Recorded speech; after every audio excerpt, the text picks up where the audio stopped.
Hey guys, welcome back to the channel. I'm excited to share with you today a quick and easy way to fix dead grass in your images through Photoshop. So let's jump into it. So this is the image we're going to be working on today. And as you can see, the grass up here in the foreground is quite hideous, and as well as this construction zone happening. So this is what I did to the image, and I'm going to share with you exactly how we did that in a quick, easy, under 5-minute tutorial. So first things first, I'll hit Command J, which is going to copy our background layer, and I'll name that Retouch. And we will get rid of this pretty awful construction zone going on over here. And I'm using the patch tool just to select, and we'll hit Shift Delete to pull up Content Aware Fill, and we'll hit Enter. It's important to have a loose selection around the object you're trying to get rid of so that it can analyze and buffer to its best abilities around that to fill it in. So quickly you can see it's not perfect, but it's a great starting point, and it helps speed up your workflow quite a bit. So I hit S to pull up my clone stamp tool, and we're going to fill in. So if I hit Option, this will be our anchor point, which is essentially what you choose to clone and draw from. As you see the little crosshairs, that's where we're pulling from. So I'm going to clean up the edges around here with the clone stamp, and then we will get into a little bit of stuff down here.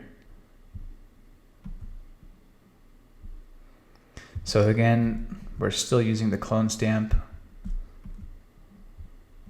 and you just want to make sure that you're not showing footprints. And what I mean by footprints is you don't want somebody to notice the work that you've done.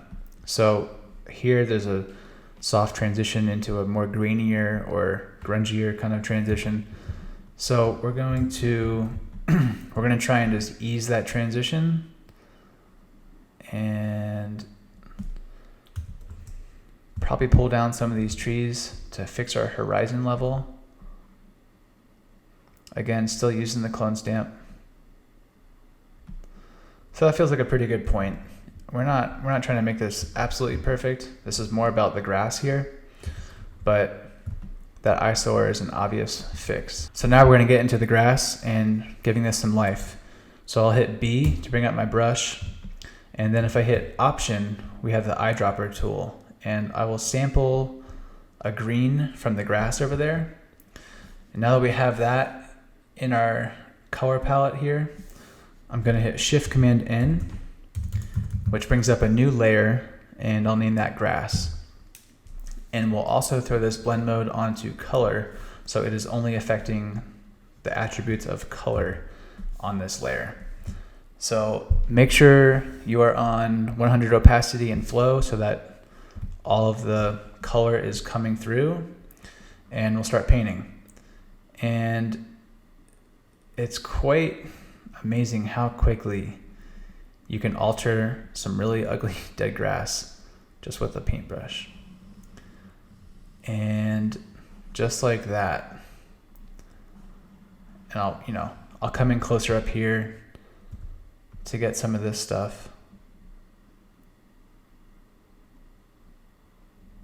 But rather quickly, you transformed a dead grass that was an eyesore to your image into something that's vibrant and thriving with color.